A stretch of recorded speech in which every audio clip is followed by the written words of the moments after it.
Come on now. Whoa, whoa, whoa, whoa. I got a big bag, I got them big mad. Gotta take them boys to school cause they skip class. They be tryna watch my moves, tryna steal swag. Whoa, whoa, whoa, whoa. I got a big bag, I got them big mad. Gotta take them boys to school cause they skip class. They be tryna watch my moves, tryna steal swag. Man, what's going on, fellas, man? Hey, this is the shot clock, man. I'm G-Day, Hoop Scout. Got Coach and Willis. We got Rob C in the gym. Fellas, man, how was y'all week, man? Week was good, man. It was good, man. Good week. You know what I'm saying?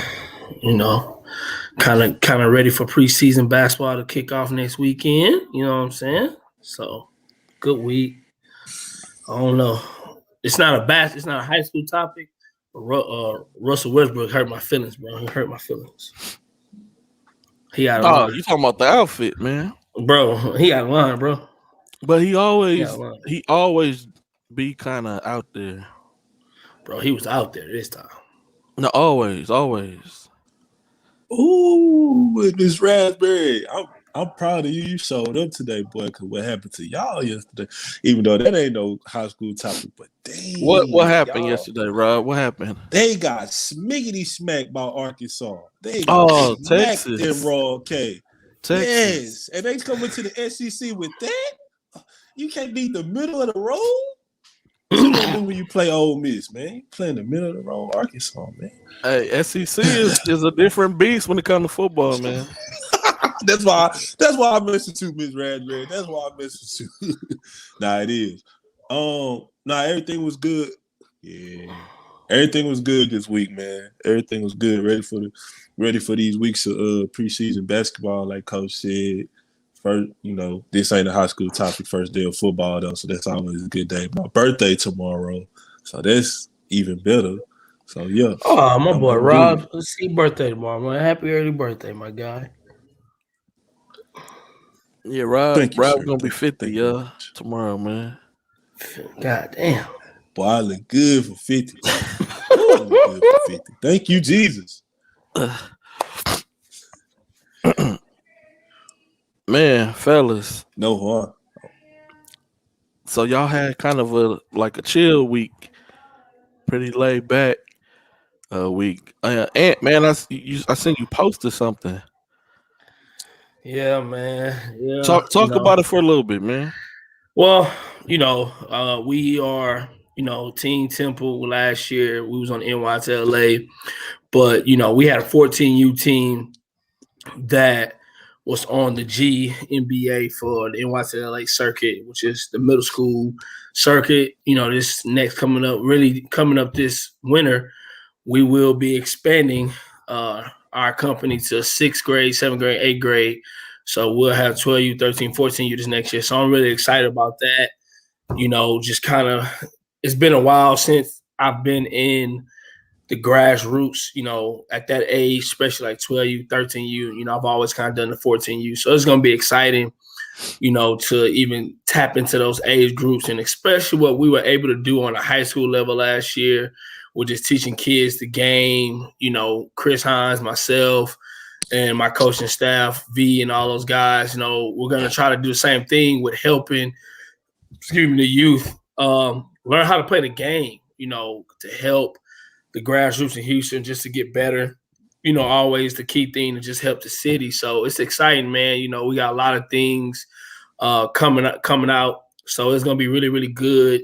If we get the right level of kids, they do have the opportunity to play on the GNBA, which we'll be able to travel. Like last year, we went to GNBA Nationals in Chicago. We got opportunity with my 14 team. We played against University of Phenom, Tyler Hero, with Tyler Hero brother on it. Played against Georgia, Indiana, Georgia Hill, Indy. Played against a lot of top teams and guys, in that middle school age group. So any kids who in 12U, 13, 14U, stay tuned on the Team Temple Twitter and IG for tryouts. And then we also got what we call the Institute. It's not a league, but we did it during the pandemic. where we kind of created our own bubble, where we basically allow kids to come in, kind of do practices, where we taught them the game in the first hour. We did drills, games, and sweats, and then they played a full game. Shout out to the referee Aaron and Samuel. Used to come out there to Cypress and referee our games and stuff like that. So we're going to do the same thing again. We're going to open up to middle school Tuesday, Wednesdays. They'll have like what we call our practices, learn the game, different skills. And Thursday, kids get able to play 2 games, and we'll have referees out there. And all games are recorded and posted on on YouTube, to where kids can go back and watch film as well. So it's going to be a good experience, man. Good experience. No, that's what's up, man. I took my The Packers lost today? Yes, sir. Boy, they got blew out by the Saints, 38-3 or something like that. Blew out. Oh man, I know it was that bad, man. Oh, they laid an egg. They laid an egg. Miss Dude said they got him on Facebook jail. He said he had to come on YouTube. I got you. Who that nation, man? Yep. Boy, I already know Jacoby gonna be talking a lot of. Boy, Gary said they didn't get off the bus, man. Mr. Dudes, what you put in Facebook jail, man? What happened, man? What happened, man? That Facebook jail is real. Facebook jail is real. I ain't never been in Facebook jail before. You ain't said nothing out of line yet, boy. I know some people who've been in Facebook jail multiple times. Oh yeah, no. I got a Facebook friend. She in jail. Like she get out and she right back in. Facts. Dang, that's tough, man. I ain't never been in I don't really get on Facebook a lot like that, but I ain't never been in Facebook jail, man. Hey, my guy DJ Anderson be on Facebook jail because he be on there handling boys. I would imagine, y'all go if you want to follow somebody funny, follow Coach DJ Anderson on Facebook. Hey, my boy be in his bag. Oh my God, be in his bag. So Gary, this is just a joke, everybody. I'm about to say this though. Gary, you missing another show. We finna Max Kellerman you. Right? you finna exit stage left. You miss another show. We finna Max Kellerman you right up. Finna veto you right on to radio, brother. Real quick. I'm just playing, man. I'm just playing, y'all. But yeah, we got a nice show on deck today for everybody. As y'all know. Sir. What you talk about, Willis, up next, man. A little bit of fall ball action that happened. We're gonna bring in the guest for that as well. You got Carol's Corner, and he got a special guest he's gonna bring on. Hey, what you talking about, Willis? He got a special guest he about to bring up, man. And then also, preseason jam, full effect. Happy about it. So we just gonna lay it all out for y'all today, man. As y'all see on the screen. Coming up next, what you talking about, Willis? Get him! What are you talking about? What are you talking about, Willis? Man, what's good, words? Coach Anthony Willis. I'm here on my show. What's talking about, Willis? Today is a real good special day for me, man. The guest I have today, to me, is the godfather of grassroots. He is one of my mentors. He taught me a lot about this game, still teaching me a lot about the game. He's helped me through life, so many different situations, man. So, I have much, much, much high respect, for this man, and everything he's done for the game and continues to do for the game. So, I would like to introduce Coach DJ Anderson. What's up, baby? What's up, good? Baby? What's good, my guy? What you talking about, Willis? You know what I'm saying? Finally got you up here. I appreciate the intro, man. Y'all talking about Facebook jail. I'm in there now. I got about 22 more days on my stint. Hey, boy, I got you on your books. Man. Hey, this time, boy, I done offended the LMNOP community. Boy, they ain't playing no game. Hey, no games. Hey. Well, man, let's get right into it. Talk to me.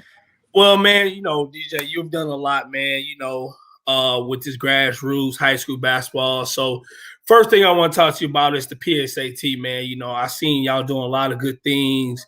Y'all had Sam Houston the other day in y'all practices.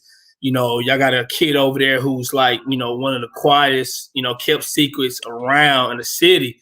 So just tell me a little bit about the PSAT experience and the situation, man, because I know y'all going to be doing a lot of big things this year. Well, I mean, it's brand new, so there's a lot of skepticism and nervousness and anxiety anytime there's something new. But we grounded in academic structure, so I think it's going to continue to grow.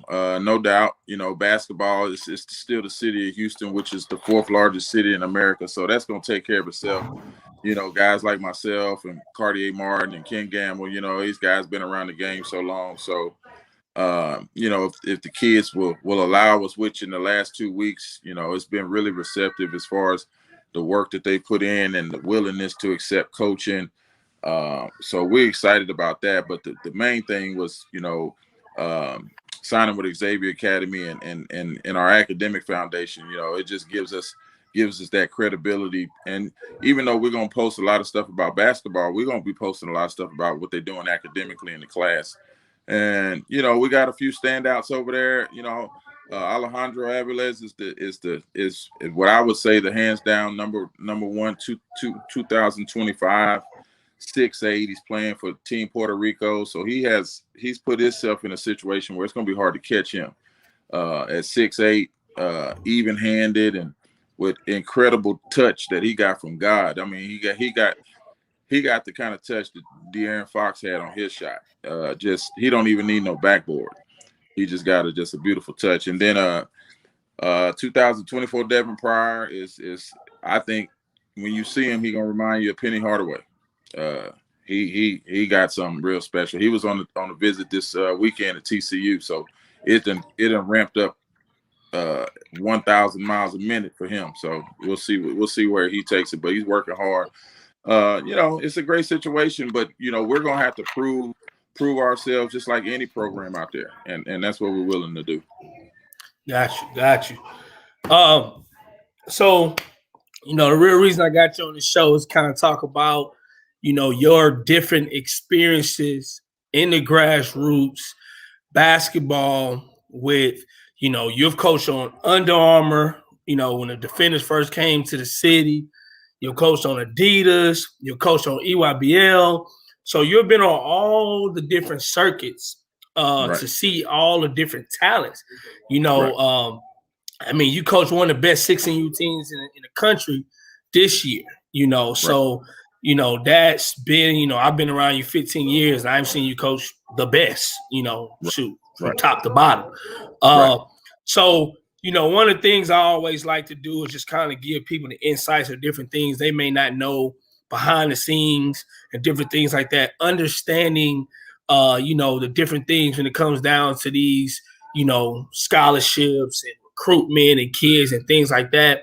And really, teach these parents and kids how to really gauge themselves on recruitment, So, like, my first question to you is like, what is the difference to you between Division I, Division II, and Division III? Okay, in a nutshell, the big kids. Division I, Division II, Division III, the guards. Anything past high school, the guards are legit. And a good example of that, I coached Chandler Jacobs, who just killed it at Dallas Baptist. And that's Division II, and now he's at Colorado State. And he gonna kill it there. That when you get on the college level, all of the guards, they can do something special, and then a few other things pretty good. And so the difference between in my opinion, major, high majors, mid majors, low majors, Division II is the big kids. And so if you are 6'3" and under, you're gonna fight your butt off every single day, no matter what level you're on, past high school. and that's just the bottom line. Now, in terms of kids getting recruited, it's really crazy because it's changed in the last 5 years, and college basketball has decided to get older. You got the pandemic, and you got all of the transfer transitions. As far as it used to be 6 years ago, if you transferred, you had to sit out. Now, if you transfer, you can play right away. So the portal has almost tripled in the last 5-6 years, and because of the job security on the college level, coaches do not have really a whole lot of time to wait. So if you're going to be a high school kid and you want to be recruited on the level that your talent projects, it's got to be more than talent. It's going to have to be a mental and a physical maturity. And just being honest with you right now, the college coaches that I talk to for the schools that a lot of these kids are trying to target and they want to get the offers from, the Power 5 schools. Right now, the high school kid is behind in terms of physical maturity and mental maturity. And because of the pecking order, it's making it tough. You seeing the offers and where kids are actually going. The pecking order is now the regular transfer, the senior transfer, the prep kid, the JUCO kid, and then the high school kid, unless you a top 50 talent.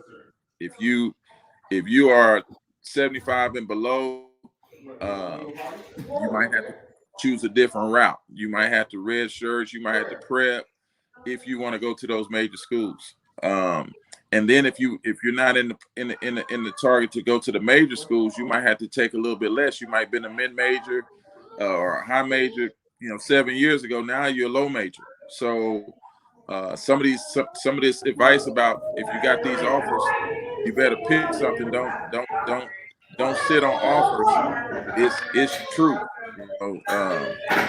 because kids are the colleges are looking at the transfer portal more than they're looking at the high school ranks.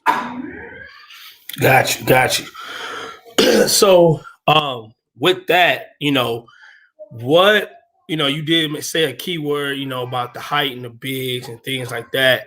So, when you say mental, and physical, maturity, what do you think is some things that kids could do as they're in high school to develop that and, maybe help them see that differently, to be prepared for what college coaches want? Okay, I'll give you an example. Sam Houston State was at our practice the other day. We got a couple kids that stood out. But when we say mental maturity, the way they react, their emotional temperament in terms of when things don't go well, the body language, that kind of stuff. And so the coach was real specific. He said, look, I really, really like so-and-so and so-and-so. But until he grows up and understands how to move on to the next play, because that's what the college life is. It's moving on, it's taking coaching, it's dealing with adversity and moving on without the emotional attachment to it, then we can't recruit them. We can't recruit them to be here, in the next 24 months. And so that we would have to see an improvement with that. So that's the mental maturity. A lot of these kids, they got bad body language. A lot of these kids, they hold on to a play that happened and it affects the next play. A lot of these kids don't know how to handle, tough coaching or tough situations out on the court where things don't go their way. If they're on the bench or on the court, or if they're having a bad half, you can see how it affects them mentally. And so that is called mental immaturity. And then you see the bodies of some of these kids. I mean, if you look at college and a lot of these kids, you see their bodies. I mean, they're grown men. And so a lot of these kids, they don't really want to get in the weight room. They don't want to do the push-ups. They just want to hoop. And so when they get to college, they're just physically unprepared. I coached a kid named Aaron Scott, and Aaron Scott's at University of North Texas State. And, there wasn't a lot of weight training in his life at the time, but you see him now, what North Texas State has done with him in the last 3 months. You see his body, it's ridiculous. And so that's giving him a chance to play.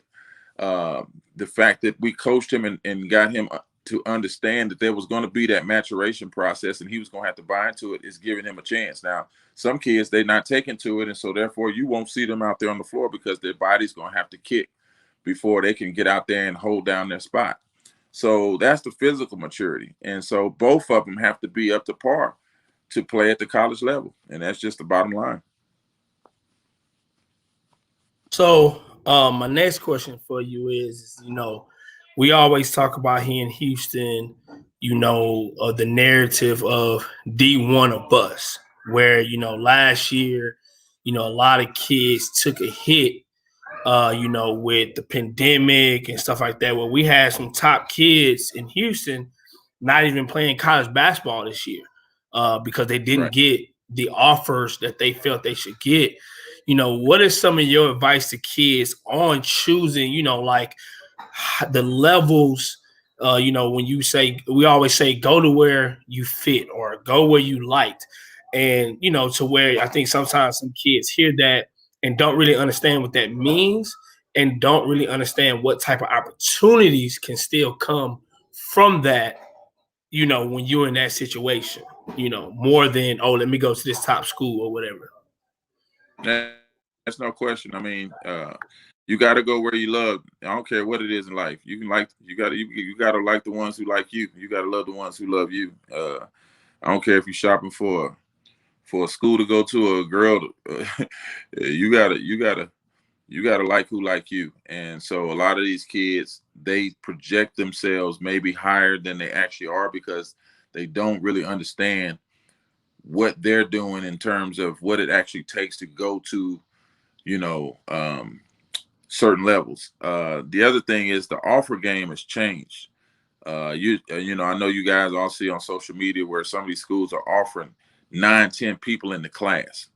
Okay, so how the offer game works, they can offer 10 people. Okay, I was offered by Villanova coming out of high school. I was offered by University of Miami. I was offered by I had a bunch, but on those boards, and it's still the same. On those recruiting boards, they have 1, 2, and 3. They might have 10 guys that they offered, but it still comes down to where you at on that board. So that means if you're number 8 on the board out of 10 guys that they offered, they won't accept your offer until they find out what's going to go on with 1, 2, and 3. Now here's the tricky part of it. If you're number 7 on their board, if 1, 2, 3, 4, 5, 6 go somewhere else, guess what they about to do? Go find another 6. That's how this works. So you want to know where you at on the board. If you 1, 2, or 3, they are seriously considering you. If you're past that, then they have put something out there to stay in touch, to stay linked in with you just in case something happens. But I've had some kids that wanted to take up the offer that was given to them, and they said, hey, we not yet ready to take your commitment. We got to find out about some other kids. And so you're seeing that now where, these kids are getting offered, and it's like, man, but there's not a scholarship available or they haven't yet decided. And so it comes down to some real questions like, okay, University of so-and-so, you have offered me. Be honest with me and let me know, where am I at on your recruiting board? Am I 1? Am I 2? Am I 3? I went to Colorado State out of high school. I was number 1 on their board. I wanted to go to Villanova. I was number 3 on their board. That simple. So I wanted to go to Villanova. They had 2 scholarships left. They took 1 and 2. I had to go somewhere else. Now, they're not telling these kids that, and these kids are really not understanding. They just seeing all these offers being thrown out because right now the offer game, the flattery game is a new style that they playing, and it's bad. It's a bad look on the colleges, but there's no binding contract that says that they have to take the offer, that they can give the offer at will. It's not a contractual agreement yet. Until you sign that national letter of intent, there is no contract, so they can throw the offer out there. And so the kids use the offers, they use them as clout. Hey, I got offer from here. I got offer from there. Now, guys like myself who are on the inside track of it, we know they're not saying, this whole word fake offer. It's not that. They're offering the kid. They like the kid. What they want to do is put something out there, so the kid can have some type of connection to where if it gets down to it, that kid is available. and that's the game.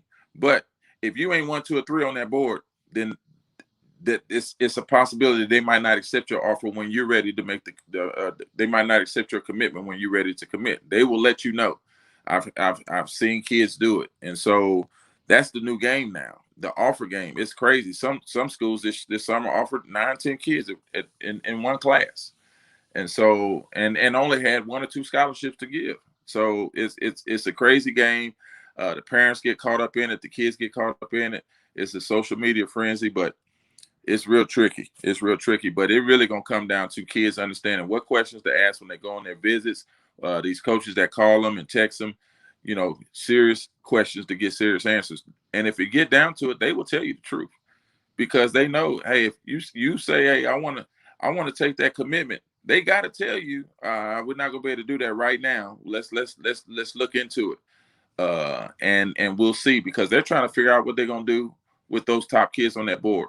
The coaches' offices that I have been into, you will go up there and you will see names on the board 1, 2, 3, and it's in every head coach's office, especially around visiting time and stuff like that. And then when these kids come on campus, you will see your name up there, and you might be one. If you're number 1, that means hey, you take the commitment. We're done recruiting. If we don't get number 1, we immediately go to number 2. If we don't get number 2, we immediately go to number 3. And after number 3 don't go there, then we got to go find some number 1s and some number 2s and some number 3s. That's the game. And so it's dirty. It's sometimes unappealing, and it's tough on kids. But this is a business, and that's I think what people don't understand is that college basketball has become a business. And you look at the salaries these coaches are making. You look at the fact that these people are living off the livelihood that comes with college basketball, the mortgages, the private school tuitions, the car notes, the vacations. It has a lot to do with the choices that they make on kids. And you're seeing coaches getting fired, and being fired is a real thing. It's a lot of coaches without jobs, and it has a lot to do with the kids they select. So they're gonna go through. They're gonna cut every corner. They're gonna do whatever they got to do. If they recruit you, they're gonna call 50 people on terms of your work ethic, your attitude, your transcript, because they're trying to find all of the loopholes that will come or that come with recruiting you, so they can at least have a prediction of what you might be. Because at the end of the day, if you flunk out or you struggle or you get into some type of trouble, those coaches got to answer for that. Well, I mean, there you go. I mean, that was everything that needs to be said at that point. You know what I'm saying? It's so real. Yeah. And the sad thing is that the kids are so uneducated about it, and the parents are completely clueless. And if you ever go sit in a crowd with parents and listen to them, they're the ones who really don't get it. And so what happens is that the kids they experience what we call the ride home, and the parents are talking about the most ludicrous stuff. The coach and they should have been in zone, and they're not talking about the fact that the kid went 3 for 10. They're not talking about the fact that the kid's body language on the bench was horrible. They're not talking about the fact that the kid warm up was terrible and unenergetic. They're not talking about the fact that the kid turned the ball over 4 or 5 times. They're not talking about the kid's bad shot selection. They talking about everything opposite of what the coaches are looking at. It's a reason why guys go in the lottery and they only average 8 points, because that kid don't have to average 20. So you can average 20 and still go nowhere, and you can average 12 and go anywhere you want. And parents do not get that. So what they do is they clamor up to see who's going to win the scoring title every year, and that has very, very little to do with transitioning to the next level. Why does it have a little to do with it? Because guess what? College coaches know the difference between high school buckets and college buckets. NBA coaches know the difference between college buckets and NBA buckets. Most of these kids, if you got 30 points, if a kid got 30 points on the high school level, maybe 6 of those points or 8 of those points are college buckets. So you're not impressing anybody because they know that there's still a transition to the next level. The other thing that these kids don't understand is that if you're 6'2" and under, and you're playing shooting guard and scoring 25 points a game, that doesn't transition as much as 8-9 assists. Preach. They just don't get it, and the parents perpetuate it. And so what happens is, I mean, I coached Carson Edwards 8 years. I love Carson Edwards. That is one of my most favorite people in the world. But the transition from the college game to the NBA, you all seeing it. Okay, Pritchard comes in from Oregon and gets a contract. They just released Carson to Memphis and had him in the G League the whole time he was there. Why? Because he's a 6 foot and under guard who can score the hell out of the ball, but he can't play the point in terms of what Boston is looking for. So therefore, he's having a hard time making a fit. And please tell me, show me the kid that's 6'2" and under that scored the ball better than Carson Edwards. I'd like to see him. So if he didn't make it, where are you going? And they don't get it. You know, it's like the drug dealer on the corner who gets busted, and then the new drug dealer goes out there and do the same thing that the other did. It's just the craziest thing in the world. It don't work. It don't work, man. And it ain't gonna work. But so Davion Mitchell, who's 5'11", 6 foot, hey, what did he do? Run a team, play hard defense, facilitate. Guess what? Lottery pick. Enough said. Simple. It's real simple. But here's the deal. Parents who don't get it, they raise kids who don't get it. That's the facts. Big facts. But man, DJ, man, I appreciate you coming on, man. You know, you always got the knowledge. You know, you always got, you know, the word of wisdom that I think a lot of people need to hear. You know, I've been hearing for years, you know, been around you for a long time, man. So again, I appreciate everything you've done for me, everything you've done for this, you know, this grassroots game in the city of Houston.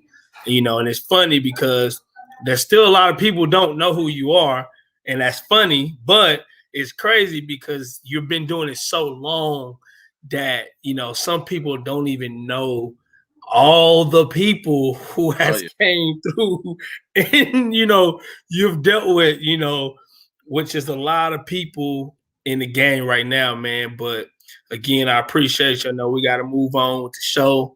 So, again, big shout outs to you and hope everything at PSAT go well, man. So, man, I appreciate you, man. Hey, you let me know. Hey, anytime. And hey, I'll support you guys, man. Y'all keep doing it big. Appreciate it. All right, baby. All right, boy.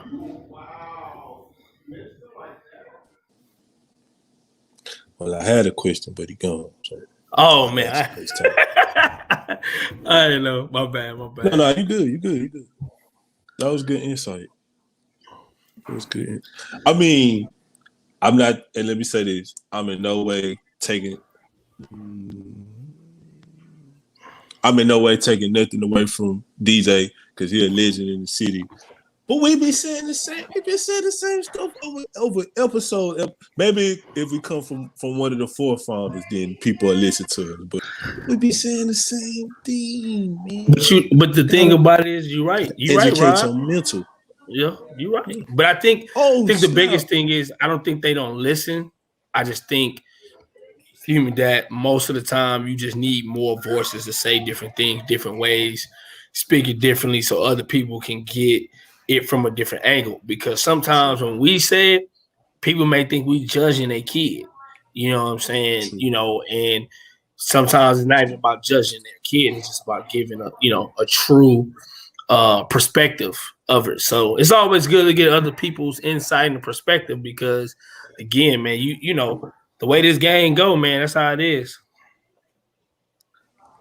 I've been waiting on you to pop up. You see what these is, homeboy?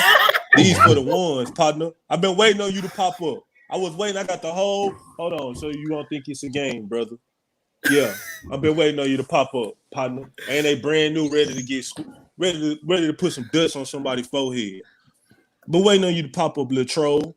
You little troll, you. Mm-hmm. That's why I had him sitting right here. My boy, Forever Young Films, Archie. What's the In the deal? building. What's good? What's Arch, good? Can y'all hear me? going I on, don't man? I don't know if my mic is working. Y'all can. Nah, Yeah, I'm we can hear you. good, Okay. good. Cool. That was good stuff. Ant, bro, you know, a lot of times we don't like to support each other and give each other their flowers, bro. But this show, the segments, man, it's live, bro. So just keep getting with it. I should have put Rob on the green screen. I'm gonna put him on the Let's Talk and I'm gonna straighten his edge up, D King. Nah, Rob, my guy, bro. Rob, my guy. Rob, funny, dog. Hey, G-Day, your G-Day, we mic can't on hear mute. you. You on mute. Can't You on hear mute. My There you bad. My bad. Y'all can hear me now, right? Yeah. All right, good. All right, so man, Arch, I seen you've been busy, man, and so I just want to highlight some of your work while you was on here as well. Little fall league, little fall ball action going on. Forever Young Films.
So, Arch, man, hey, Cypher, Katie Taylor without a Jake Arnold. How they look? Bro, Katie Taylor has a kid. Number 12. He was number 12 in the video. His name is Princeton, class of 2024. Super solid. They got the big guy, Eli. He's coming back. He was a sophomore last year. Mm-hmm. And who wasn't really in it until the end because he was at the Vipe doing a photo shoot for Vipe. Troy. Troy. Yeah. Troy can't. I probably went to the most Katie Taylor games last year out of everybody. This kid has come from nowhere. Like he's got a burner. Like he can cut. Like the other day at the league, they were down. He came in late because he was at the photo shoot or whatever. Came in last 3 minutes, almost won the game. Came in, hit like 3 straight threes, and I didn't know he had that. You know, to me, he was always a get to the paint, get to the basket type guy. Good at rebounding for a guard. But over this summer, he's shown he can shoot it. So I don't know if Katie Taylor makes the playoffs, but they make it interesting. And in terms of South Fair, you know, they anchor with Brady, 6'9", super versatile. They got Brandon Porter that can shoot it real well. They got a couple of shooters, but the guy that intrigued me the most, I'm not sure of his name. I think his name is Nathan. He was number 22. Okay. So just like DJ was saying, you know, in terms of people thinking that you got to score to get to the next level, to me is always what else can you do, right? So the reason Nathan or number 22 stood out to me because he did everything else. Like even when the rest of the team was playing whatever defense, he was 94 feet. He was rebounding. He wasn't maybe 6 foot, but man, his energy was just top notch. Like if I'm the coach at South Fair, I find minutes for a kid like that, you know, because he just did everything else with extreme effort. But South Fair be solid. But they can only go as far as Brady and Brandon. So right, yeah. So, and y'all gotta forgive me, man. Look, I'm drinking G-Day. Oh, what's that? What's that? That's a new one? Tequila El Maño Amo. But I'm going on a juice cleanse tomorrow, so you know today is my fat day. But yeah, so I would anybody looking to see what these teams are looking like Lady Creek looked good, where they didn't look good, but they looked young and promising. Bush looked good without Zion. And without Tyler Smith, little brother, he didn't play. So, man, get to these fall ball tournaments, leagues, and check some of these guys out because that's how you get to know some of these kids in the city. Yeah, no, that's true. And speaking of the Bush and May Creek, let's run that real quick too.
Yeah, so that was May Creek.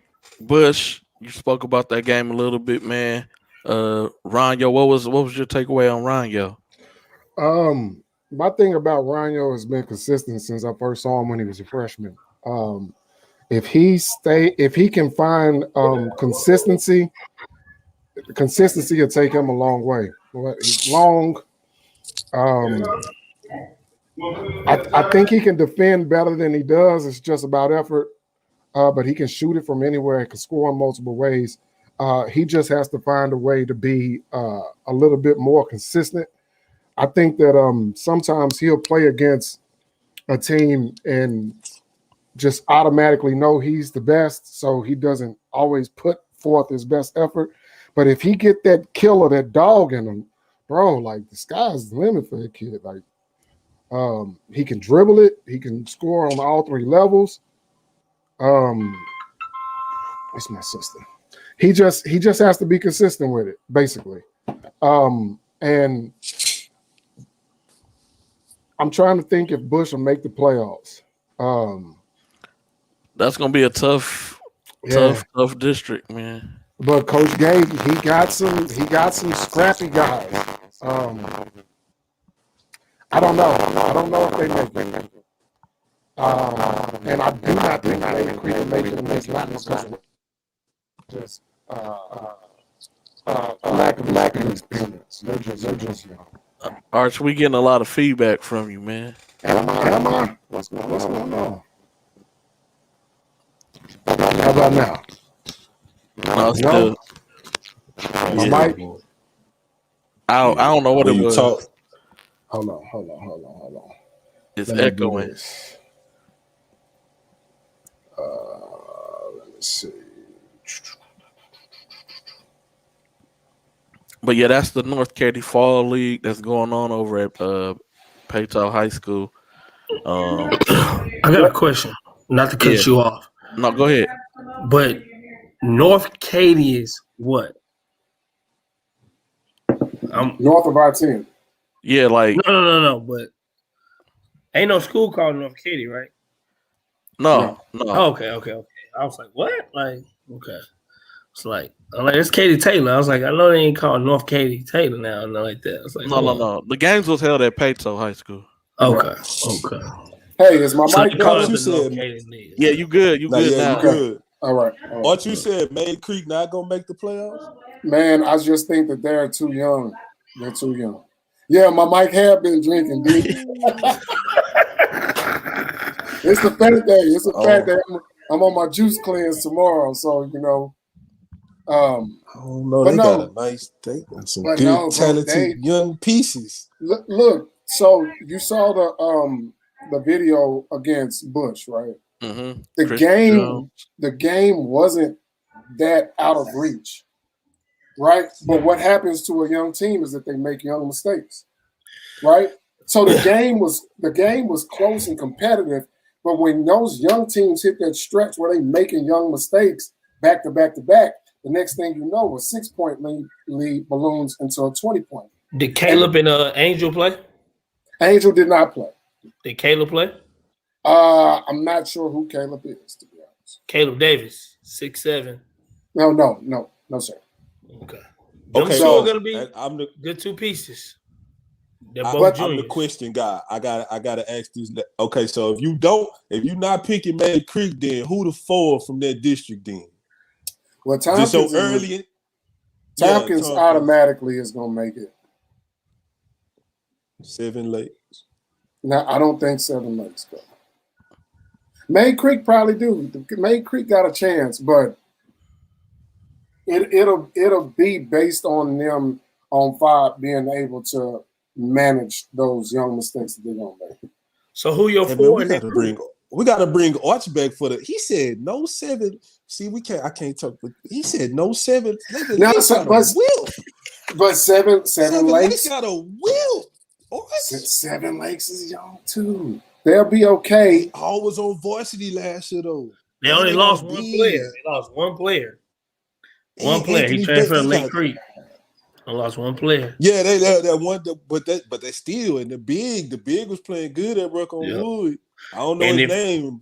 And the kid, and then then the wrench, throw a wrench in there. The guy from California, the kid I had, Taha Davis, is supposed to be at Seven Lakes. Yeah, he is So, there. I saw yeah. him on Wednesday. I saw him on Yeah, Wednesday. so long as he healthy. So for people who just like to go out and watch basketball, the league games is every Wednesday. Katy Pato High School. I don't know what time they start though, but 5:30. Okay. C. King started at the same time as well. C. King got games at 5:30. Yep, C. King, yeah. Yep. C. King got a good. So if you stay out in the east area of Houston, C. King got a league going on. Over in the Katy, Cypress area, league going on at Paytime. There's leagues going on all over. Yeah, it is. I know Fort Bend Hightower has a league as well. That goes on Bel Air League started yet? I don't know if their league started yet. I know Memorial's doing one. They're gonna start here soon. Memorial, I think, is the ones who are doing it this year. It's gonna be on Wednesdays as well. Yeah. Well, Bel Air always does a league. I Yeah, just don't know Bel Air if it started yet or not. But man, don't leave, don't go nowhere, man. No, I'm looking at the actual schools because I think Katy take a step back. He look. Yeah, I had to look, bro. I told you I've been drinking all day. No lie. This is my fat day. We respect the honesty, man. I woke up drinking. I poured me some tequila, fixed me a steak. This is my fat day, bro. I got a whole week of eating nothing but juices. So shoot.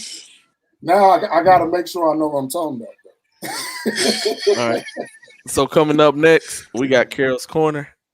After Carol's Corner, we're going to get right back into this topic, as well as we're going to talk a little bit preseason jam basketball. Coming up next, we got Carol's Corner. One thing you'll never see me do, and that's giving up. That money, you right, can't get enough. Pump pressure to the game, and I ain't letting up.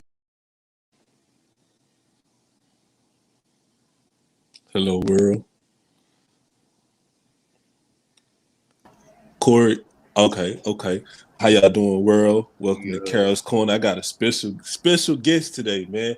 I'm excited about all my interviews, but I'm really excited about this one because my man is quiet. He's a solid killer. Like, he is a super solid killer, man. Welcome, Corey Hadnot, to the show, man. Thank you for coming on, Corey. Thank you. I appreciate being here. Man, you good. Man, we're gonna do this a little different today because I know a lot of people in the city don't know a lot about you. And I know you had a coming out party during the playoffs. So we're gonna walk them through where you come from, how you get to where you went. So originally you're not from Houston, correct? Correct. Okay, and you transferred in, you homeschooled? Yes. I was going to a school in Georgia. It was a private school. Okay. So you come in 9th grade, Side Creek. All accounts, you probably could have been on varsity 9th grade year. You start out JV. So I started hearing about you. I'm not gonna say who the first person to say something, but I know the first person to tell me was Jeffrey Day. He said, man, they got this kid on JV. He averages like 30-some points a game. He probably could be on varsity, but he killing. Like, how was that coming from where you had played basketball before in Georgia to a larger city like Houston and being around all that talent? Because you had Martin was there at the time. You had DJ. Chaz Kelly was still there. Yeah, Chaz was still there. So how was that? How was that going against those guys every day? It was tough because they're talented. Obviously, you know, Chaz just committed and stuff. So, like, it was good. I really enjoyed playing against that type of competitive talent to get me to that next level in practice. Okay. So you go through your freshman year on JV. I don't want to lie, but I know you was averaging somewhere over 30-some points a game. The next time I seen you was your sophomore year. So Chaz Kelly's going now. Martin's in college. So now you're back. I see you at the OTR exposure, the preseason at Legacy Gym last year. and you, Jalen Watson, your DJ. Hey, it was kind of you could tell, you could tell you was getting your feet under you. Like how was those early moments of the season? Like go back to that legacy in those early games of the season, like getting your footing coming from JV to varsity. I was nervous. I'm not gonna lie. I was just trying not to make mistakes. I was, getting in the field for the varsity level, making sure I'm doing everything right. And just making sure I don't mess up, pretty much. Okay. So then we matriculate down to the middle of the season. We always there. G-Day and Coach Ant Willis was doing the broadcast that day. Y'all played Gaston Ellie and Memorial. And even though you didn't hit the game-winning shot, you hit the shot before the shot. Like you hit the three on the left-hand side. Like how? Like we're gonna talk about this more, but I gotta ask, like, how was that moment? Because I feel like that was a triumphant moment for you. Just speak on that, hitting that shot. To be honest, I feel like I strive in those pressured moments. Like I feel like I have groomed myself to be prepared for those moments. Like every game, playoff, regular season, it don't matter.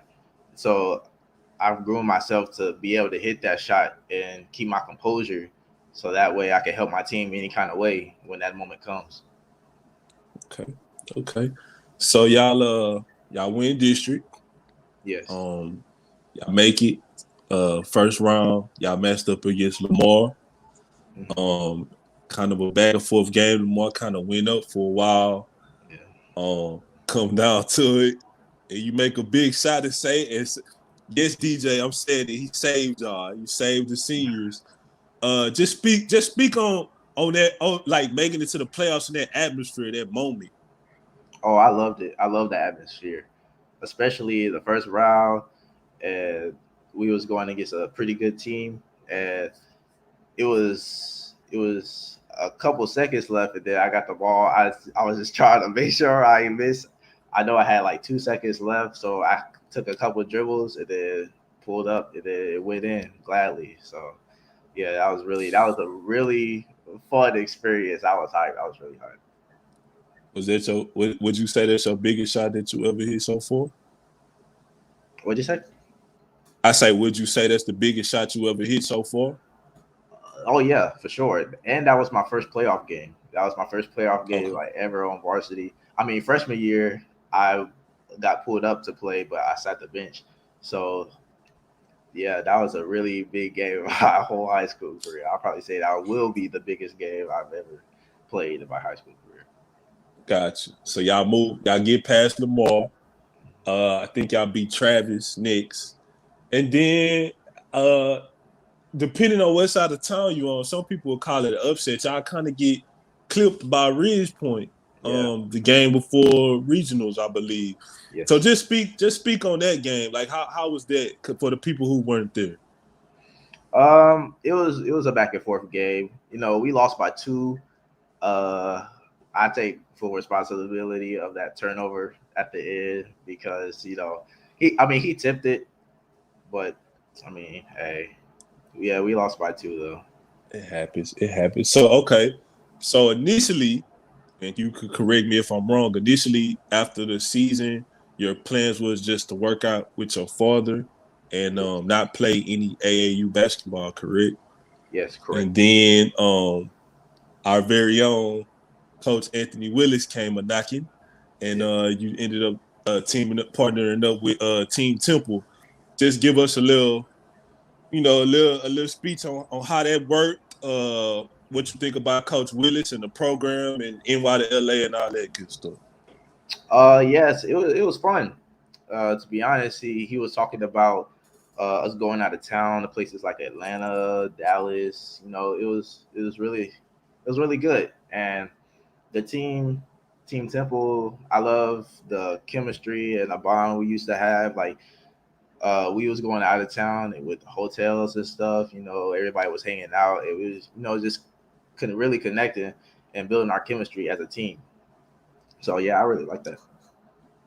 How was the level of competition on the NY to LA circuit? Oh, it was good. It was good. Teams like Team Trez. It was this other team. I can't remember the name, but the teams are good. The teams are really good. So after we transitioned out of AAU, you were initially gonna go to the Woodlands Prep. Unfortunately, things didn't go as they were planned, and you ended up back at Side Creek. So now we transitioning a year later. Here we are. You come from being like the third voice in the locker room. Now you the main guy along with TJ. So how is that different? Being the because I know you're a very like reserved kid. So Yeah. how is that having to know that you gonna have to be more vocal in the locker room and on the court? Yeah, definitely have to step up and be a leader. Like even if you don't want it, you have to because you're a returning varsity player, and you have to be that leader for the guys that are coming up and stuff like from JV. And I just want to help the team any way I can. Get us to the playoffs, see if how far we could go.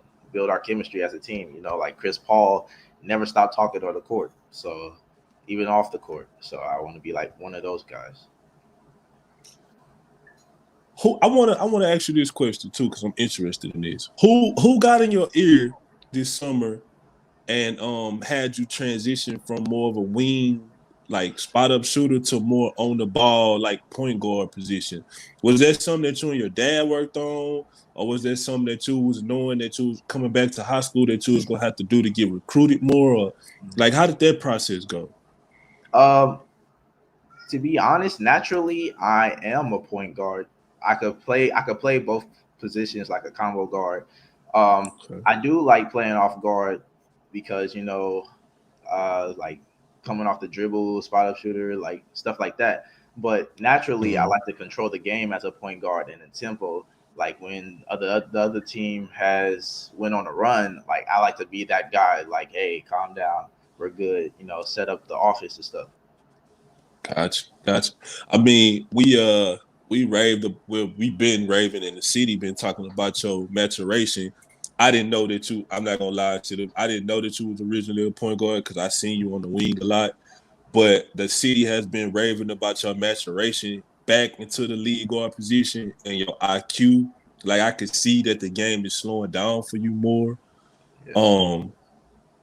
How do you feel probably being one of, if not the most recruitable kid in your district now? Like you probably gonna be preseason player of the year, possibly. How do you feel about that? Or is that something you think about or you don't really worry about that until you get to that point? No, I don't really worry about that. Yes, I like the accolades and stuff, because I like to keep track of my stuff. And like to be honest, I just try to like work everything I do, just work, basically. Yeah. Gotcha. Speak on your family, man. I see your mom and dad at almost all your games, your little sisters. Just talk about how big of a role your family is in your life. Yes, I love my family. My mom, my sisters, my brothers, my dads. Um, I mean, not my dad's, my dad. Sorry. Yeah, no, you could. We know what you mean. I mean, my dad plays a big part in my basketball life. He works me out. I hate it when he works me out, but I know he's doing it for the better of my game and stuff. Like at one point, like freshman year, I wasn't playing AAU. I was strictly working out for the upcoming season for varsity. Mm-hmm. He had me outside lifting tree logs, and tossing them. Like, oh my gosh, I hated him for that. But I know that he will get me to the place that I'm trying to go, and that is like that D1 athlete, major D1 athlete. So yeah, I love my family, my mom. They're always supportive. They're always at my games. Even when my mom, I be telling my mom like, if you can't make it, don't try. Like she's no, I'll be there. I'll be there. When do I ever miss your games? Yeah, I really appreciate that a lot. Okay. How good is the team this year? How far you think y'all can go? I feel like we have a lot of potential. Even though we are a small team, we're gonna have to play defense a lot and rebound because like 6'8" and stuff. We don't have that, but we I feel like we'll be pretty good this year. Pretty good. Okay. Well, we finna jump into the world famous this or that. I'm gonna give you two options. You tell me which one you like the most. So this is a special question for you. We're gonna start it off. Homeschool or public school, and why?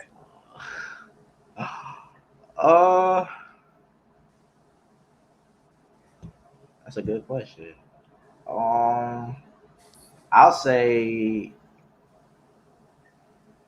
homeschool Why you say that? because I feel like being homeschooled lets you focus more on your grades and stuff, and like also basketball too. Because being in public school, there's UIL, and you have to like wait to have like official practices and stuff. But if you're homeschooled, then you can basically do whatever you want just to get ready for the school year. And with homeschool, academic wise, you get more one-on-one time, more study time, and you don't have to worry about like the teachers, other people, like 30 other people in your class, and like I feel like it's just so much easier with homeschool. I got it. That's a good answer. I like that. I like the explanation. LeBron or Michael Jordan? Oh, Michael. Oh, like Coach Anthony ain't gonna like you for that one, boy. I mean, I feel like LeBron, like he's a really good all around player, but in terms of like dominance, like he could just take over the game. Like I watch a lot of film, so like with those players and everything, like so yeah, I would go with Michael on that. Okay. Game winning shot at home or on the road? On the road, I love to silence the crowd because during the playoffs, that round one, I don't know if you heard it, but the crowd was chanting Lamar. Yeah. I just wanted to keep them quiet. So, Gotcha. 5v5 or individual workouts?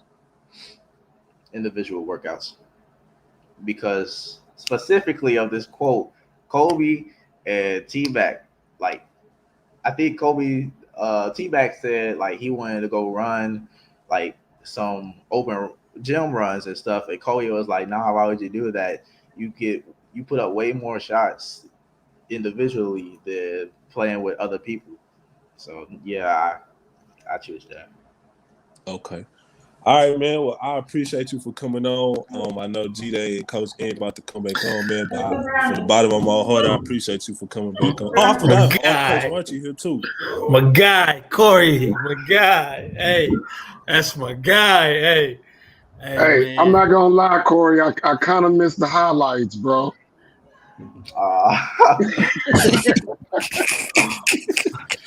Those highlights, man, made you stand out. I was like, man, who is this with the highlights, bro? Getting buckets. Oh, man. And you gonna let him make it on the Michael Jordan thing? Because that's your guy. What you mean, Michael Jordan? What you mean? Man, look. Let me say something. He answered it in the way I know him. So, that's one thing I give him credit is he, out of a lot of kids, kind of just for me, just like I said about Kay Cunningham, the depth, how you answer the question to me is what matters. Because I think some people just say, "Oh, LeBron," or "Oh, Michael Jordan," instead of really understanding the actual what you like. Me, I'm a coach. Oh, so I like the all-around game.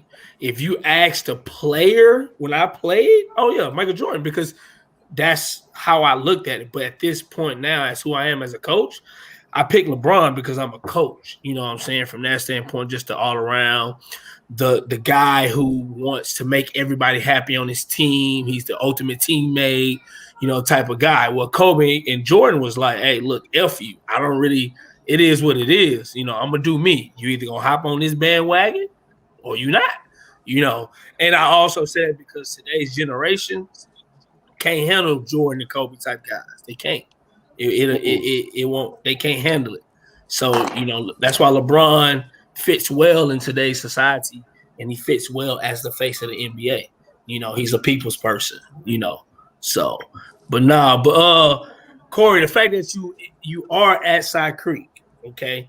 My question to you about the playoffs, because I feel like last year y'all still didn't have any 6-8s, 6-6s, anything like that. Y'all didn't. So, do y'all get past the second round this year, or do y'all get knocked out? Or y'all get knocked out same way? What? So no, I'm not. No, I'm not gonna settle for no second round. No. Oh, okay. Oh, and then my other question: do y'all win district, or do y'all finish second or third?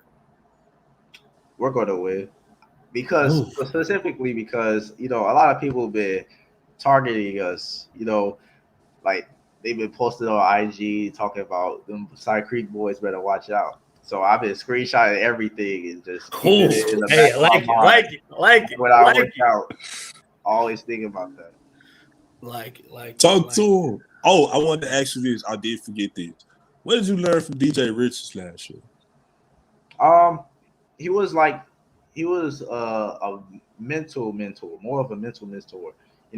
Like telling me like where to go, like plays and stuff. He was mostly helping me with the plays, and like I would ask him for like a couple of plays, like what I do in this situation, and like the options and stuff. So, gotcha. Well, as long as you don't learn the trash talking from him, I know you ain't gonna be calling me out on no videos. This shit. I ain't got to worry about that from you, Corey. We good. G-Day? Arch? Oh no, I don't got nothing, man. Well, thank you again, Corey, for your time. Yeah, thanks, man. Corey, man. I know Corey when he first moved in. I was probably one of the first people talking about him. And just correction, Rob, he only played JV his freshman year because of UIL rules. Yeah. It wasn't because he was not on varsity because they didn't want him. It's because of UIL rules moving in did not allow him to play varsity his freshman year. Well, thank you for that correction because I did not know that. But that's why I said that's what G-Day was telling me. G-Day kept saying it's a freshman at Side Creek and he live. Like that's what he kept telling me.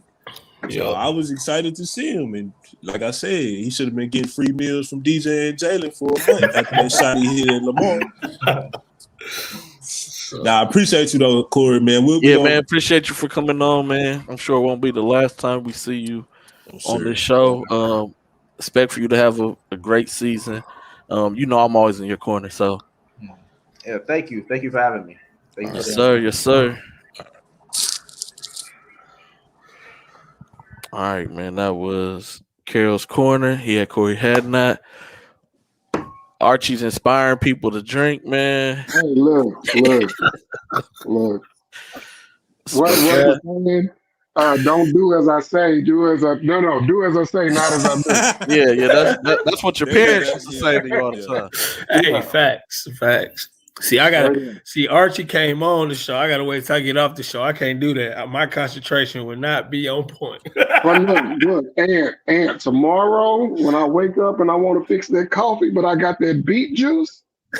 Hey, it's gonna hurt. No, I'm with you. Hey, I start working out tomorrow morning as well. I'm with you. Hey, so you working out now? Hey, look. First and foremost, the reason why I'm working out back working out now. Hey, look. Come November, I will be playing in a couple games against a couple JUCOs, so I have to get back in shape. So I will be going. One of my mentors, Coach Chris, he has like a team called Houston Gladiators. It has like six games against junior colleges, so I have to get in shape. Good luck. Because I can beat you right now, Rob. I don't need to get in shape for that. That's not, so, it's all good. 6'5", 11 and a half shoe. Put that down. I'm size 13. You know what I'm saying? Hey. But all jokes aside, man, I like Corey, man. I like him as a kid, and as a player.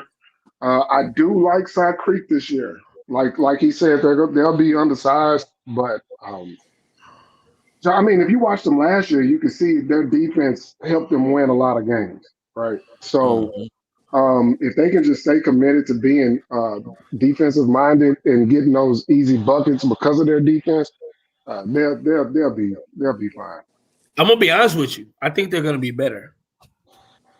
Okay. I think they're actually gonna be better.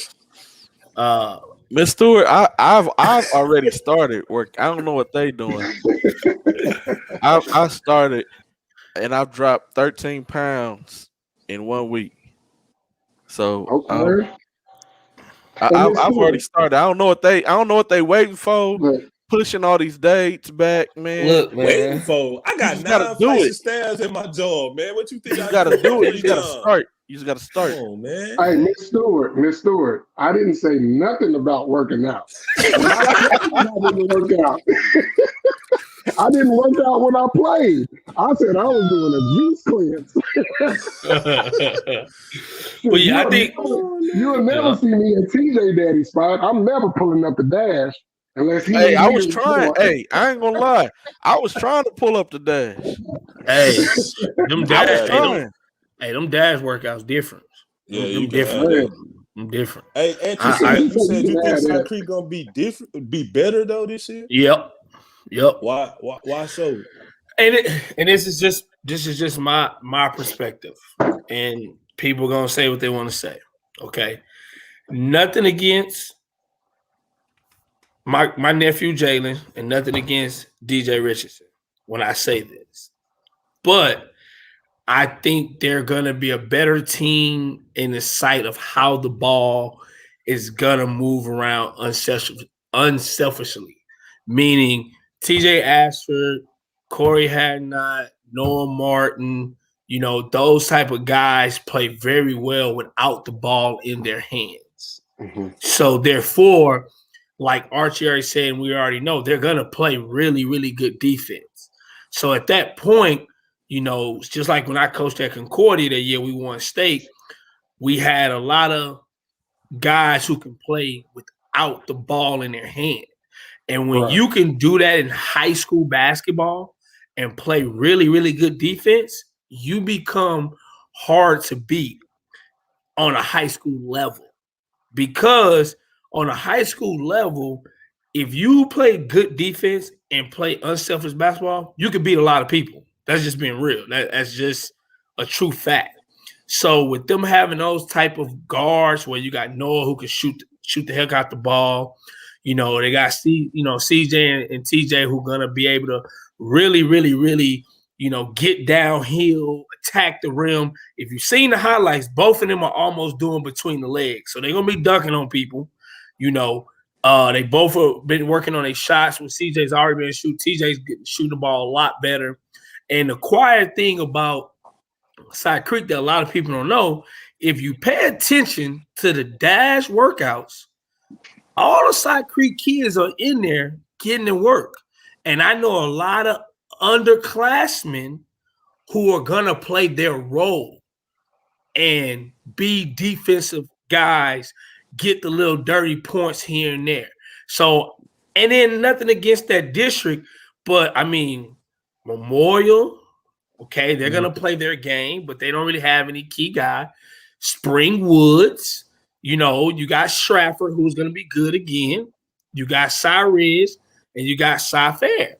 So, I mean, Jersey Village. And Jersey Village. So, again, my four in there is Cy Creek, Fair. Hold on. Hey, you messing up the show, man. I'm just saying, man. Jumping the gun. I'm just talking about the lineups, man. So, so ain't no order. I'm just saying, I think Cy Creek is going to do very well. Now, again, I'm not saying they're going to win district. I don't know that. But I'm saying they're going to look better as a team is what I'm saying. Not about people on the team, things like that as a team. So September 26th through through Halloween, that's when we're going to start doing all the the picks, man. That's what everybody's excited about. People keep hitting me, man. When y'all gonna do the district picks, man? Hey, September 26th when we're gonna start. You brought up Concordia Lutheran, and I want to segue that straight to Arch because, he put out a tweet talking about he's gonna be excited to go to their games. Arch, just talk a little bit about what you've been seeing at the All-in-One Fall League with Concordia Lutheran. Man, I remember talking to Trey Miller's dad and was like, man, what is Trey gonna do? You know, you lose a RJ King, you lose Griffin Thatcher. Like, that's tough, bro, for your senior year. And, you know, everybody leaves whenever now. Like, it doesn't matter. They leave in schools like they leave AAU organizations. So I was like, so what is he going to do? He was like, we're going to stick it out. Bro, the addition of Jacob Hudson and DJ Gibbons, bro, they're so athletic and just like Cy Creek, they're defensive-minded on the perimeter. They got Jesse Fuller. Like, they're going to be fun to watch. I think they'll be better than they was last year, and that's with them losing a D1 and a D2 player. But they move the ball extremely well. They have fun playing with each other. And this is something that is kind of overlooked and underrated for teams like this because Houston Christian had it last year too. But every player is genuinely happy for the next player's success. Like, and when you have that on your bench, bro, it's infectious and it's crazy. So I think Concordia Lutheran is going to be better than they was last year, even though they only really have one legitimate big, which is Jesse Fuller. That can, you can give it to him on the block and he can make something happen. But I gotta say it. Hey, Concordia, we don't play with bigs. So Jesse ain't gonna never touch no block. It's 5 out, move the ball, and can you stop them from hitting threes? And again, I'm gonna say it again, what I just said about Cy Creek. They picked up more players again, Michael Pelter, another kid they picked up. They picked up guys who can play without the ball in their hands. And when you play without the ball in your hands at Concordia, the offense is going to speak for itself at that point. They're going to speak for itself. But you know what? So you have some teams that have guards that can get paint touches. It's just as important for some teams to have a big that can get paint touches, right? So even if Jesse catch it at the elbow, take a couple of dribbles, everybody is diving down into the paint defensively. That's where Mike Peltier, is it Peltier? I know they're from Louisiana, so I'm not quite sure. But that's where that matters. So then you also have a point guard in Trey Miller that can get paint touches as well and collapse the defense. And now you got Jacob Hudson that can get into the paint. So you got multiple guys that can get paint touches to create those easy looks for everybody else. You know what I'm saying? No, you're right. I know. Crazy. Oh, yeah. No, you're right. Yeah, I'm just saying you're not going to have him. He's not going to be on the block. That's what I'm saying. Like, it's about spacing. But I'm saying they have a lot of guys who can get downhill, like you said, get paint touches. You got a lot of guys who can hit the 3 ball this year. You got a lot of athleticism. And I think, truthfully, one of the key points you said that is true that I'm going to like about this team compared to the teams over the past is they have guys, again, who can play on-ball defense. So again, like I said, if they can pick up, play man, stop people from scoring, they're going to look good again this year as well. And like you said, they're going to be fun to watch because they got a lot of kids. You know, you showed your highlight film. I mean, dunks, alleys, dunks. So do you think that with them having more on-ball defenders, you think that pulls them out of that 1-3-1 they like to run? Oh yeah, it does. I mean, because the truthful thing is, I'm gonna tell you, and this nothing is this. There's a true method behind why Bill Honick runs the 1-3-1, and it makes logic sense. And it has to do with defense. Right now in high school, which you already know, they know how I feel about this. Referees in high schools or can be horrible some games. Like they can be horrible. So if you got key guys like Trey Miller, Jesse Fuller, Jacob Hudson, in foul trouble come third quarter, then you can't finish games at the end sometimes with your best players if they got 3, 4. Because again, when you play an aggressive man in high school basketball, you're gonna get fouled. You don't get a lot of calls fouled. That's high school basketball. So again, the method behind it is to keep his main guys on the floor as much as possible. But when he's proven, which he's done in years, when he has more on ball, good defenders who can guard and not, have to gamble a lot and play out of position, he will play more man. He will play more man. He will, put guys in pressure, play full court, things like that. But the method of the 1-3-1 is very, very it's smart. I would say it took me a while to understand why he was doing it when I was coaching there. And he one day broke it down to me and told me why. And it made a lot of sense, a lot of sense. But, again, I think, with the guys they got this year, a lot of athleticism. It's going to look good. I think they're going to look really, really, really good, especially when they get to 6-8 taps.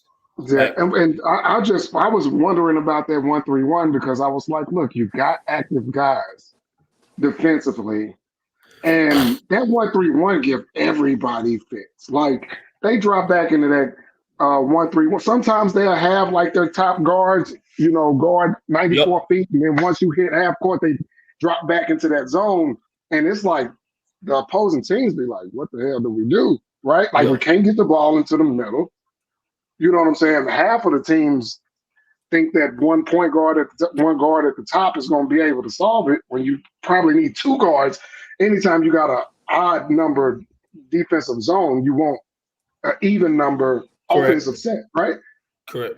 But the thing is the way they disguise it. So like if you're disguising it as you're playing full court man and you drop back into that 1-3-1 with those active guys on the perimeter, like that can be devastating, especially when all it takes is a deflection, and now you got Trey Miller or Mike or Judson on the fast break, and they throwing it up to whoever, right? Like they are going to be extremely fun to watch, like you said, and especially when they get into district. Like and you're right, their 1-3-1 is more effective when they have more athletic guys because they're able to cover more ground in the 1-3-1 to put pressure on you on the perimeter. So, it's going to be fun to watch. Like, it's going to be fun. Like, it's really going to be fun to watch them play in the season opener.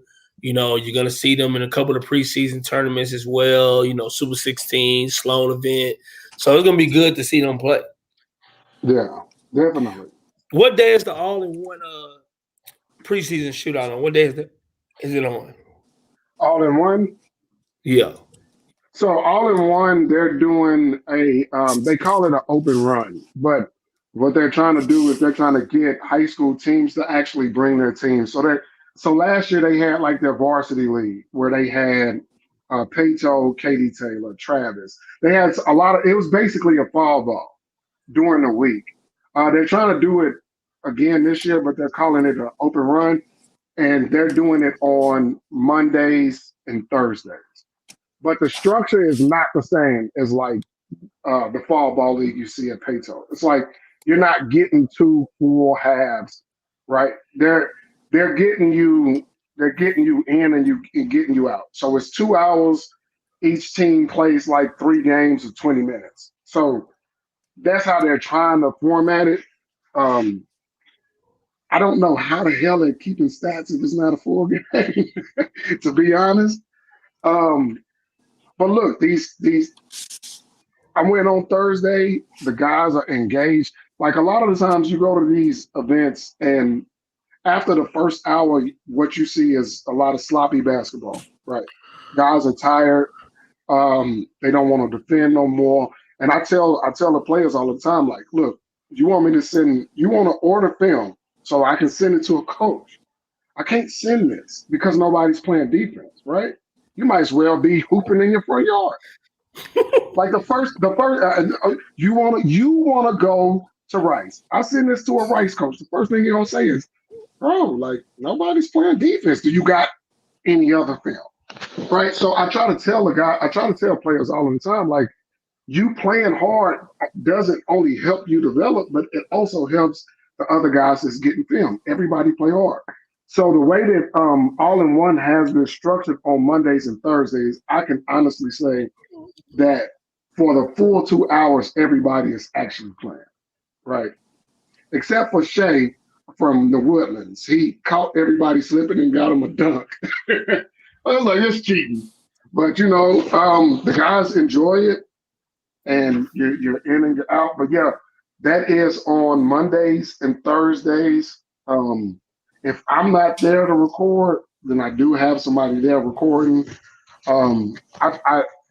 Me and G-Day talked about this when we were at Dallas for the TABC. Like, my goal is I don't want any player to not be able to go to school because of lack of resources. And so what I feel like I provide in terms of recruitment is resources, right? You got Luke Hatcher that just got an offer from Southwestern. And you got Sean Elkington that just got an offer from St. Edwards. St. Edwards, yeah. So without footage, I believe that they don't get those things, right? Because let's be honest, we just went through. Ant just went through the district. Who was checking for Stratford games? Who was going to see him? Right? Nothing against Rodney. Rodney is my little bro. But Luke Hatcher was on the A-Leaf Clovers. Who was checking for the A-Leaf Clovers, right? So the benefit of the film, I believe, really, really helped. And that's just my opinion. No, that's facts. That's not an opinion, Arch. Oh, okay, thank you. No, I've been choosing my words carefully. No, I know you have, man. I know you have since that one incident. But no, that's just from me talking with coaches. They love it. A lot of people don't like it. But as you said, that's why we tell the parents and players, hey, play hard. And then I even tell parents at times when they're ordering film, don't tell your kid I'm coming. Don't tell him. Don't tell him I'm coming. Just let him look up and see me. He don't know who I'm there for. Right. But if a lot of times when kids know that you're there for them, they play horrible. They play bad. I think they honestly feel like they be trying too hard. Yeah, that's all it is. They want to cherry pick so that they can try to get a dunk. And then when they get the opportunity to dunk, they get hung, or they try to dunk it too hard, right? Like, so, but you got a point with that. But I'm all about trying to help as many kids as possible get to school. So yes, sir. And I feel like that the fall ball is a good opportunity before the season to really get your film, right? Because once the season starts, you can do huddle. So. No, that's true. That's fact. Yeah, and so you had teams like Cy Ranch was there without Mo Manecki because he had a college come visit him at high school that day, so he was kind of worn out. And then you had Fulshire, and then you had the Woodlands. So 4 teams get 3 games, get to kind of see what they got, and it was a good look. So I'm interested to see how it worked tomorrow, if weather permits, because they're supposed to be back at it tomorrow at Roseville. Yeah, I seen we supposed to have a storm coming in. It made me go buy some water. I need to go to the store too. I just seen that while we was on the show. I didn't even know. Yeah. So man, Arch, appreciate you for hopping on, man. Anytime you want to hop man, on, appreciate all you. good, man.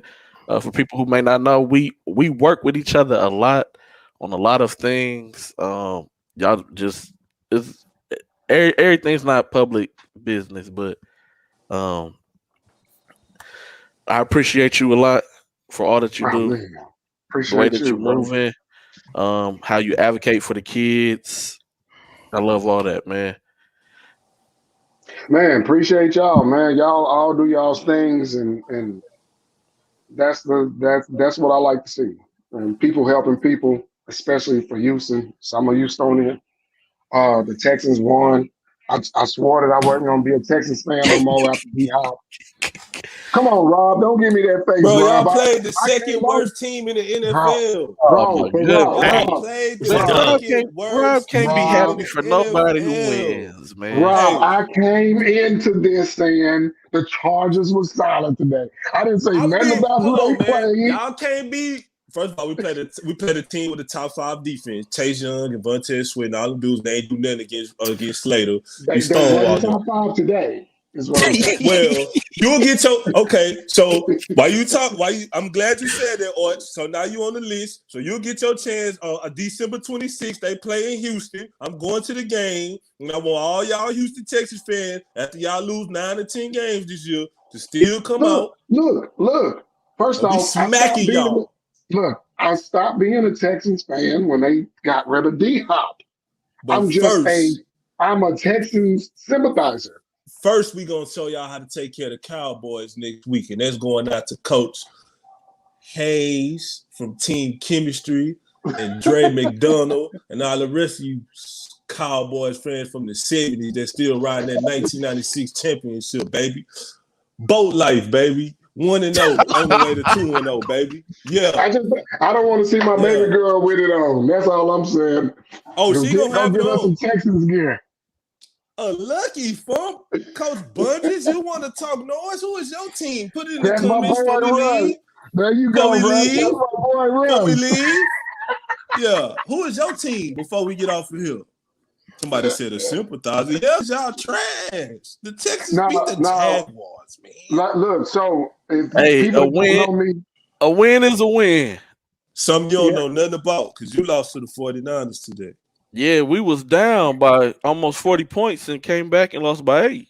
G-Day is the only Chicagoan that is a Lions fan.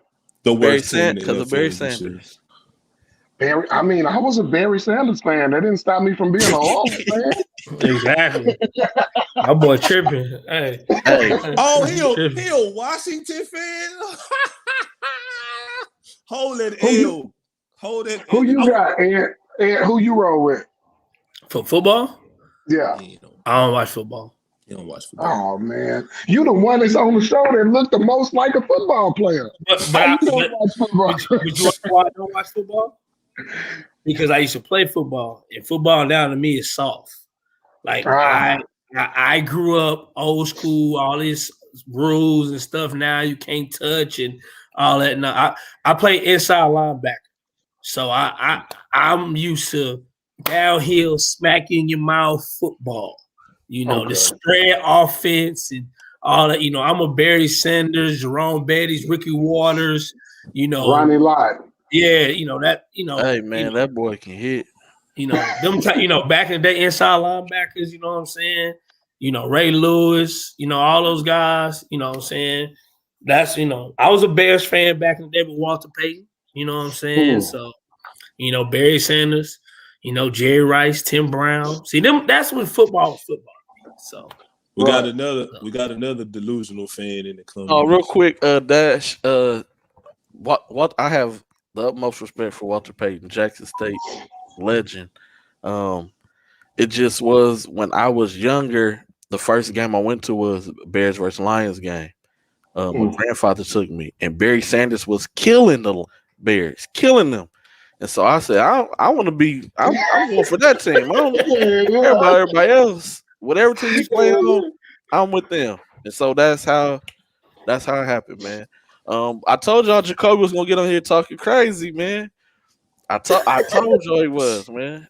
Hey, Jacoby. I got what's my guy name from RL9? I can't think of my boy name. Dang, Gary. man. Gary? Gary. Yeah. Yeah, Gary. Coach. Yeah, me and Coach Gary got a bet with New Orleans and LA. I ain't gonna say how much on here because that's our personal bidding. If you want the same bet, hit me in my DMs. That's all I gotta say. Whoever wants some action, I got some action for you. I'm Vegas this year. Thank you for the I'm Vegas pass. this year. Dash, I appreciate the pass, man. Feel me? Hey, But yeah, Jacoby said he man, gonna text you. I'm finna go get these kids before they burn the house down. Appreciate y'all, fellas. Yes, sir. Thank you. One quick sir. thing, bro. If any of my guys are listening that played in the SEC or has anything to do with the SEC, look, I'm not a Longhorn fan. I just love a lot of Longhorn people. Just because Arkansas won does not mean that Texas does not belong in the SEC. They don't. They don't belong in the SEC. Bro, come on, man. Hey, man, they lost to a middle. Woo-wee, pig suit. Arkansas came down there and smacked. Man, y'all don't belong in no SEC. Y'all trying to go to SEC because they trying to go to SEC because they see Texas and them getting all that love. They ain't ready for that, man. No, it's not about the love. Man. It's not about the love. What? Tell them again. Hey, Arts, tell them again. I know what it's about. I know what it's about. But Arts, real quick before you go, what in the last 4 seasons or 5 seasons of Texas football have said, you know what? They ready to go play in the best conference in America? Nothing. But you know where it changes because that's the most powerful conference. Recruitment is going to be stupid for Texas. The recruitment is going to be stupid for Oklahoma, and I'm a Sooner. So let's not get that twisted. Good luck, because every time you play Ole Miss, I hope you get smacked. Every time. Oh, yeah, by the way, I'm saying this on the show, too. October the 2nd, any Alabama fans that want to bet, I got some money on Ole Miss, too. I got some. Oh, G-Day, hold on. The Chargers won one game. Rob bet everybody. No, I've been saying this. G-Day, they played after the Super 16 that day. So if y'all want to go somewhere and watch the game, we can. They play on October the 2nd. So just let me know for everybody that say I'm. What time they play? Ole Miss is not beating Alabama in football. Okay. Hey, let's all go somewhere after the Super 16 and go watch it. Hey, man, I'm going to have my jacket on. Got the tab. All the time. I have been drinking, too. I sure have. I took some shots today. My birthday today. Oh, but man, happy birthday, bro. That's a blessing. Thank you. G-Day, you going to let them know about the preseason jam? Yeah, I am, man. Before we get off, man, hold on. I'm reading the comments, going through the comments. That's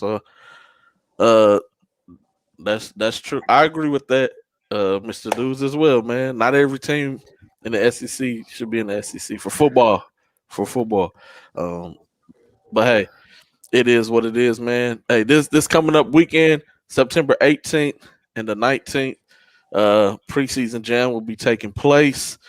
It will be held at the Louetta Automotive Sports Complex on Howson and Hall Road out in Cypress. Got 8 teams that's going to be participating this year. You got College Park, Cypress Park, Cypress Ridge. Legacy's 3A team is going to play Pasadena Memorial, PSAT, St. Pius, and Westbury Christian. So you just want to shout out, those teams, those guys. Schedule is live, been live. So y'all can go check out the schedule. bshscouting.com. All you gotta do is click on that big old flyer that you see on the front page right there, preseason jam. Click on that flyer, take you right to the schedule, or you can go to the Exposure Basketball app, pull up the schedule there as well. So we got the schedule on and popping for that event. As you guys know, if you're on the website, you can see last year's stats that was kept for every single team, for all the players. Still articles is up from last year as well. And so, just going to cover the kids, let them have some fun, let them get some good reps in. That's already been taking place in a lot of fall basketball leagues, and that's what it's all about. And I know a lot of high school coaches don't like to ask parents for money because, they feel that's the AAU. That's the AAU realm, and they don't want to cross that path. But it's still good to get your team out in these events. It don't have to be my event. it's just good to get your team out early so that they can play some basketball. So it's a lot of schools that won't play any preseason anything, Right. and that's going to hurt them in the long run. Yeah, then they get mad when they sixth in district. Yeah. You gotta get those reps. A lot of teams don't want to play certain teams because those guys are going to kill us, but it's either going to make you or break you. And these games don't matter. Like it's not nobody's counting wins and losses right now, except the parents. The parents A parent would be like, we went 50-0 this year. They count all the preseason games, everything. The scrimmage, the scrimmage that took place at the school, the very first before the season started. Varsity versus JV. But nah, I know you seen that, Rob. What? Coach Bondage message, man.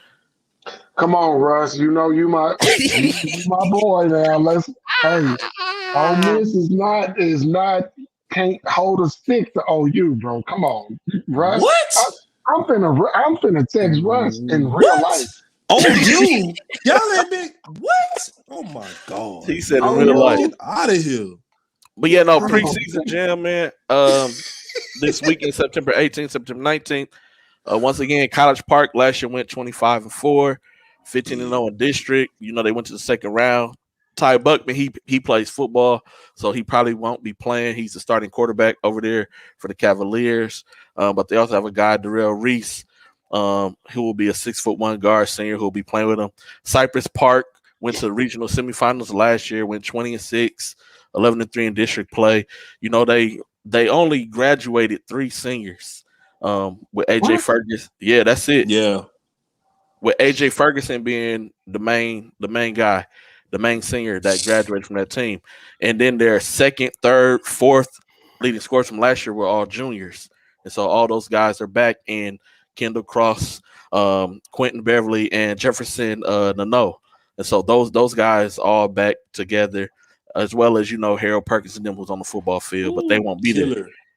Cypress Ridge, last year almost made the playoffs, missed out by 2 games in their district.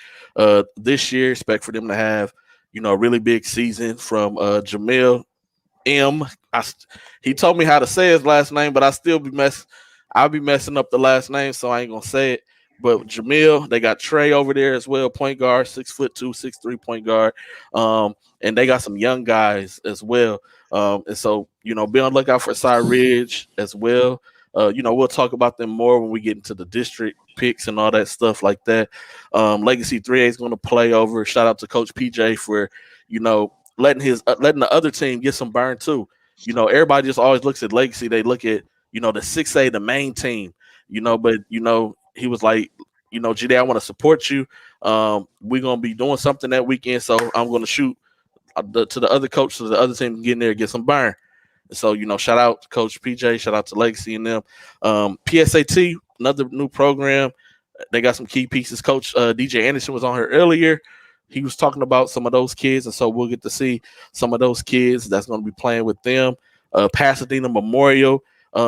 They got a new coach this year. They coached last year, was at Brazzleswood, who came and played in the event and enjoyed it. And they went from a team who always got smacked around every year to they was actually, when they started off the season, won the first like 3 or 4 games and, had a better outlook. And so he would be, as soon as the high school season was over, he contacted me like, hey, coach, I'm in next year. And so as soon as he got the job Pasadena Memorial, he hit me up and he was like, hey, coach, I'm the new coach Pasadena Memorial. We need to be in your event.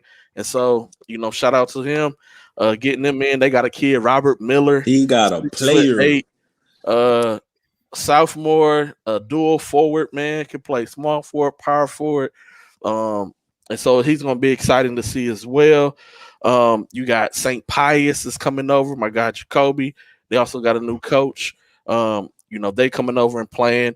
They was pretty young last year. They lost Jason, was their main guy last year, senior. He's gone. They got a lot of young guys who's going to be stepping up. a lot of young guys who played varsity last year that's going to be playing, like Jackson, Nathan. And so those guys are going to be rocking out with St. Pius. And then you got Westbury Christian, who won state last year, TAPS 4A. They're going to be participating as well. You miss out on a guy, Chris Felix gone, Big Braxton Berry's gone, but they replenished that with a couple of pieces. One of them being Eric Holcomb, transferred over from Marshall High School, going to Westbury Christian. Then you bring back Alex Farrell, you bring back Zaire. I thought Alex Farrell was going back to Clear Creek. Did he go back to Clear Creek? Clear Lake. I know when I put out his video, Zaire was like, the message that he put was like, yeah, he don't. Oh, okay. It was the pleasure playing with, but I don't know. I haven't confirmed that. And when you go to Alex Twitter, it also says Clear Creek. Okay, so he went back to Clear Creek. Okay. Yeah. All right. I don't know, like, bro, that's not. Hey, my, no, I don't do that. You're way, you way better at who's at what school than I am. So he might have left. He might have left. I was trying to pull kids' names out the air that I know. Boys be transferring, different schools. Archie said it like AU, boy. High school like AU now, boy. Yeah. And at Legacy 3A1 State last year as well. Shout out to them. They getting some burn. Don't just think y'all finna walk all over them either. I'm just none of these teams. Even Jacoby, like, man, we just, like Jacoby said, they appreciate that they're getting the reps because this is going to benefit them, help them in the long run. This is what it's all about. It's all about getting reps. It's not necessarily about who's winning, who's losing the game. It's about building team chemistry early and gelling and getting all those things out the way early on. And so shout out to all the teams participating. I know a lot of guys going to be in the building, filming, evaluating, just there to chop it up, man. And so, shout out to all those teams, man. Coach D King, I got you. Coach D King, I got you down as media, man. So you want to slide through, D King? You good? Slide through. Look, Rob hating on you already, D King, man. We always be having somebody from overseas on here. Hey, Jacoby, I do like the little youngster y'all got. I like the youngster. He can just keep him in the lab, bro, because he already got the size. He already got the work ethic, bro. Just keep him in the gym, bro. He can do something. Rob, what was you drinking on, Rob? I don't know what that was. We was taking them whale shots at Bombshell. Vodka whale shots. Rob was drinking the well tequila from Bombshell. Yeah. Dre came in peer pressure. My boy D King said, I'm in the building with the notepad on my media. That's right.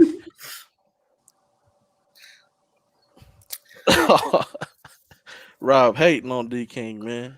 Man, I ain't even said a word. You know what, man? Your facial expression said it all. D King can see, man. He gonna have his shoes ready. We got an extra court set up, man.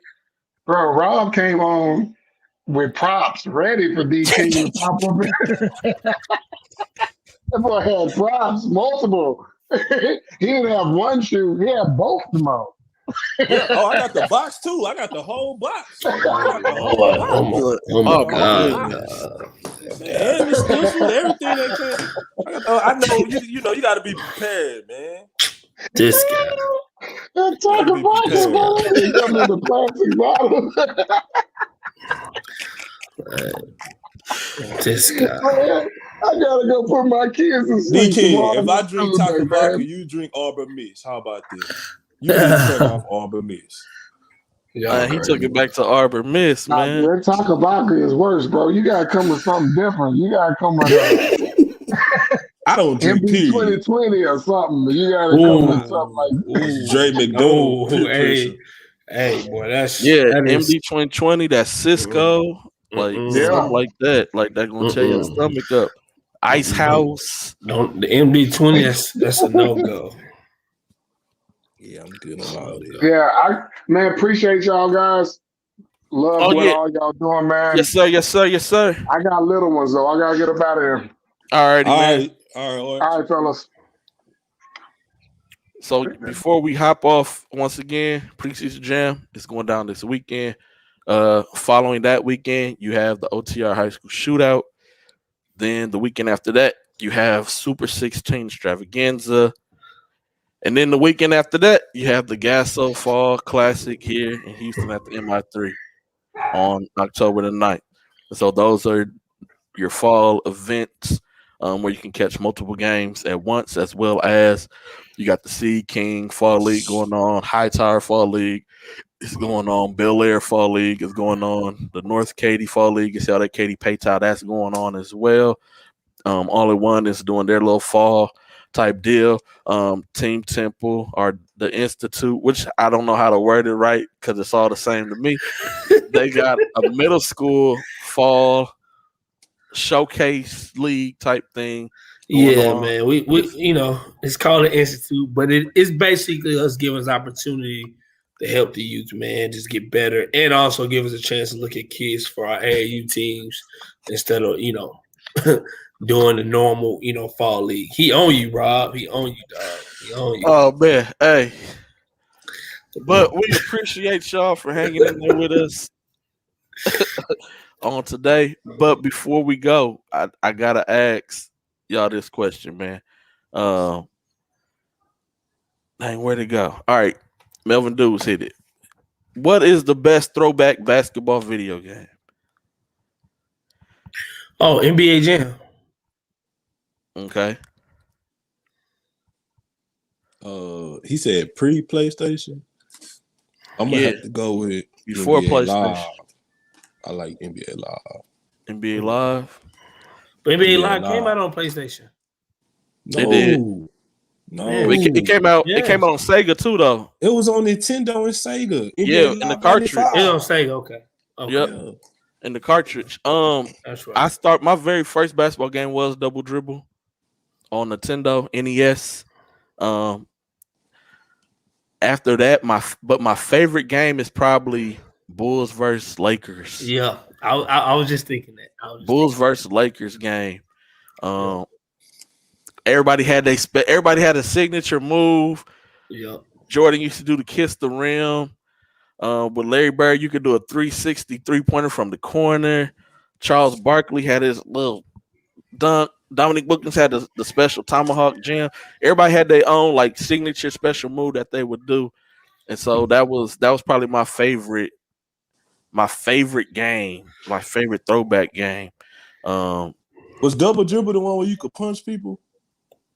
I mean, yeah, that's how you stole the. No, that you thinking of Arch Rivals. Oh, Arch Rivals. Yeah, Arch Rivals, like you was like out there throwing blows. Yeah. That was based off the Bad Boys Pistons, man. Yeah, how they used to beat up Jordan, back in the 80s. But no, and then I like NBA Jam as well. As D King mentioned, man.